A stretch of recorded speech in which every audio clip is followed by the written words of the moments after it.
இன்றைக்கி கஃபேல ஒரு brownie slab order தான் ரெடி பண்ணிகிட்ருக்கேன். Ragi classic fudge brownie.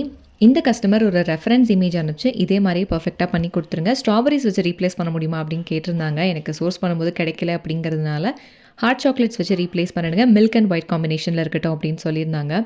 So brownie back பண்ணதுக்கப்புறமா நட்டல்லா கனாஷ் வந்து கொடுத்துட்டு டெக்கரேட் பண்ணுறதுக்கு ஸ்டார்ட் பண்ணியாச்சு. நார்மலாக நான் ஒர்க் பண்ணுற ப்ரௌனி பர்த்டே ஸ்லாபெல்லாம் பார்த்தீங்கன்னா நானே டெக்கார் பண்ணி அனுப்புவேன். கஸ்டமர் ரெஃபரன்ஸ் இமேஜ் அனுப்பிச்சு பண்ணுறது அப்படிங்கிறது ரொம்ப ரேர் தான்.